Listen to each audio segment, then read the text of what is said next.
Baiklah, selamat siang. Assalamualaikum, Om Swastiastu, Salam Namo Buddhaya, salam kebajikan untuk kita semua. Pada kesempatan kali ini, nama saya Alvino dengan NPM 2151080 kelas 1 IHMB akan memenuhi ulangan tengah semester dengan mata kuliah pengantar ilmu hukum dengan dosen pengajar Bapak Yudi Priyo. Baiklah, akan saya mulai.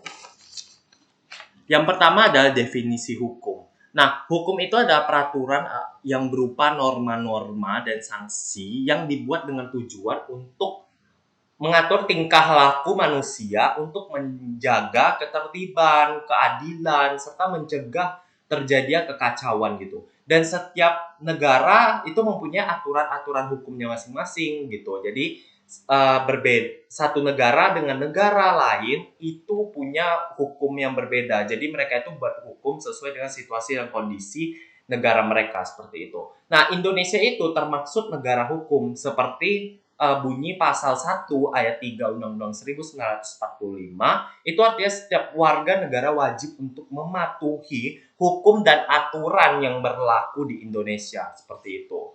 Nah, kemudian saya ingin membahas tentang hukum pidana.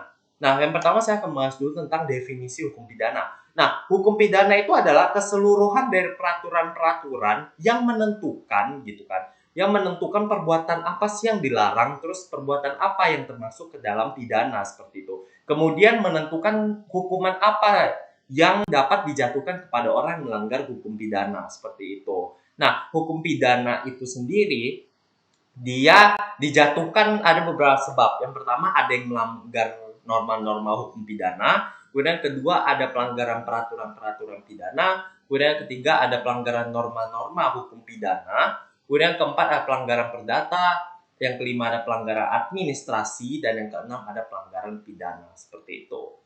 Nah, kemudian mari kita bahas tentang azas-azas hukum pidana gitu. Yang pertama adalah azas legalitas. Nah, azas legalitas itu pada intinya dia mengatakan bahwa seluruh kejahatan itu tidak bisa, misalnya nih ada orang yang melakukan tindak pidana kejahatan. Nah, tetapi di dalam kitab undang-undang hukum pidana tidak ada diatur gitu, tidak ada tertulis bahwa orang tersebut melakukan tindak kejahatan pidana, maka orang tersebut tidak bisa dijatuhkan sanksi pidana karena di KUHP pidananya itu tidak ada tertulis bahwa kejahatan tersebut masuk dalam pidana gitu. Tapi di era yang dewasa ini rata-rata itu kitab undang-undang hukum pidana itu pasti sudah mengatur semuanya. Jadi ya sangat jarang sekali ditemukan kasus bahwa uh, tidak ada sesuatu pidana yang tidak diatur dalam KUHP seperti itu. Nah, kemudian yang kedua ada azas teritorialitas, yaitu menghukum semua orang yang berada di Indonesia yang melakukan tindak pidana gitu di dalam maupun di luar Indonesia seperti itu. Kemudian yang ketiga ada azas nasional aktif, yaitu orang-orang Indonesia yang melakukan tindak pidana di luar negara Indonesia. Jadi kalau misalnya ada asasnya itu mengatakan bahwa kalau ada orang Indonesia gitu yang melakukan tindak pidana di negara lain, nah negara tersebut itu bisa gitu dia berhak untuk menjatuhkan hukuman terhadap orang ini gitu. Jadi ini itu tanda kutip orangnya belum mengganti kewarganegaraan ya. Jadi walaupun dia itu orangnya keluar negara Indonesia, dia tinggal di sana, membeli visa, terus dia terjerat pidana gitu, dia akan diadili di negara tersebut seperti itu. Nah, kemudian ada azas nasional pasif, yaitu siapapun baik WNI, WNA yang melakukan tindak pidana di luar negara Indonesia sepanjang perbuatan tersebut melanggar kepentingan negara Indonesia juga bisa menjatuhkan pidana. Contoh seperti orang teroris. Orang teroris itu kan bisa melibatkan beberapa negara. Jadi kalau misalnya ada teroris nih yang masuk ke Indonesia gitu, itu kan melanggar kepentingan negara Indonesia. Jadi negara Indonesia juga memiliki hak untuk menangkap orang tersebut dan dijatuhkan pidana seperti itu. Nah, kemudian azas universalitas itu seperti azas kemanusiaan seperti itu. Kemudian norma yang timbul dari hukum pidana itu apa saja gitu. Yang pertama adalah norma hukum. Nah, norma hukum itu adalah aturan yang diperuntukkan kepada anggota masyarakat yang berisi ketentuan, perintah, kewajiban, dan larangan agar dalam masyarakat tersebut tercipta suatu ketertiban dan keadilan seperti itu. Kemudian yang kedua ada norma kesusilaan, yaitu peraturan hidup yang dianggap sebagai suara hati sanubari manusia. Norma kesusilaan ini juga menjadi sumber moral dan hati manusia seperti itu. Kemudian ada norma kesepanan, yaitu peraturan hidup yang muncul dari pergaulan segolongan manusia dalam masyarakat dan dianggap sebagai tuntutan pergaulan sehari-hari seperti itu. Nah, kemudian hak dan kewajiban dalam hukum pidana ya. Nah, hak dan kewajiban dalam hukum pidana ini saya ambil yaitu tentang hak dan kewajiban seorang saksi gitu. Nah, saksi menurut pasal 1 angka 26 Kitab Undang-Undang Hukum Acara Pidana KUHP HAP adalah orang yang dapat memberikan keterangan guna kepentingan penyidikan, penuntutan, dan peradilan tentang suatu perkara pidana yang ia dengar sendiri, ia lihat sendiri, dan ia alami sendiri seperti itu. Nah, selanjutnya mari kita bahas mengenai hak dan kewajiban seorang saksi gitu. Yang pertama adalah hak saksi. Antara lain, yang pertama dipanggil sebagai saksi oleh penyelidiki dengan surat panggilan yang sah, serta berhak diberitahukan alasan pemanggilan tersebut sesuai dengan pasal 112 ayat 1 KUHAP. Kemudian yang kedua, berhak untuk dilakukan pemeriksaan di tempat kediamannya jika memang saksi itu dapat memberikan alasan yang patut dan wajar bahwa ia tidak dapat datang kepada penyidik sesuai dengan pasal 113 KUHAP. Kemudian yang ketiga, berhak untuk memberikan keterangan tanpa tekanan dari siapapun atau dalam bentuk apapun seperti itu. Pasal 117 ayat 1 KUHAP. Kemudian yang keempat adalah saksi berhak menolak menandatangani berita acara yang memuat keterangan dengan memberikan alasan yang kuat seperti itu. Tercantum dalam pasal 118 KUHAP. Kemudian yang kelima, berhak untuk tidak diajukan pertanyaan yang menjerat kepada saksi, yaitu pada pasal 116 KUHAP. Seperti itu. Nah, jadi saksi di sini. Kemudian kewajiban saksi antara lain. Yang pertama, sebelum memberikan keterangan, saksi wajib mengucap sumpah dan janji menurut cara agamanya masing-masing gitu. Jadi harus mengucap janji ataupun mengucap sumpah dulu sesuai dengan agama masing-masing. Kemudian bahwa ia akan memberikan keterangan yang sebenar-benarnya ataupun jujur dan tidak lain daripada yang sebenarnya seperti itu, atau tidak berbohong gitu. Sesuai dengan pasal 160 ayat 3 KUHAP. Kemudian yang kedua, saksi wajib untuk tetap hadir di sidang setelah memberikan keterangannya, yaitu jadi dia itu setelah memberikan saksi, kalau persidangan itu belum selesai, dia tetap harus ada di sana. Kemudian gitu. Kemudian ini terdapat dalam pasal 167 KUHP. Kemudian yang ketiga, para saksi dilarang untuk bercakap-cakap sesuai dengan pasal 167 ayat 3 KUHP. Kemudian saya ingin menjelaskan mengenai penegakan hukum pidana. Nah, penegakan hukum itu adalah suatu usaha untuk menanggulangi kejahatan secara rasional, memenuhi rasa keadilan, dan berdaya guna dalam rangka menanggulangi kejahatan terhadap berbagai sarana. Nah, menurut Joseph Goldstein dalam bukunya Shanti yang berjudul Konsep Penegakan Hukum, membedakan penegakan hukum pidana menjadi 3 bagian. Yang pertama adalah total enforcement, adanya batasan secara ketat oleh aturan acara pidana yang antara lain mencakup aturan penangkapan, penahanan, penggeledahan, penyitaan, dan pemeriksaan pendahuluan. Kemudian yang kedua ada full enforcement. Setelah ruang lingkup penegakan hukum pidana yang bersifat total tersebut dikurangi area of enforcement dalam penegakan hukum ini, para penegak hukum diharapkan penegakan hukumnya secara maksimal gitu. Kemudian yang ketiga ada actual enforcement. Ini dianggap not a realistic expectation sebab ada keterbatasan dalam bentuk waktu, personil, alat investigasi, dan sebagainya yang kesemuanya mengakibatkan keharusan dilakukan discretion, dan sisanya lah yang disebut dengan actual enforcement seperti itu. Nah, kemudian lembaga dan faktor penegakan hukum itu apa saja? Lembaga penegakan hukum itu yang pertama ada kepolisian, kemudian yang kedua ada kejaksaan, yang ketiga ada peradilan, yang keempat ada lembaga pemasyarakatan atau lapas gitu. Kemudian faktor penegakan hukum itu apa saja? Yang pertama ada faktor hukum, kemudian ada faktor penegak hukum, Tiga ada faktor sarana dan prasarana, kemudian keempat ada kemasyarakatan, dan yang kelima ada kebudayaan seperti itu. Nah, itu dialah.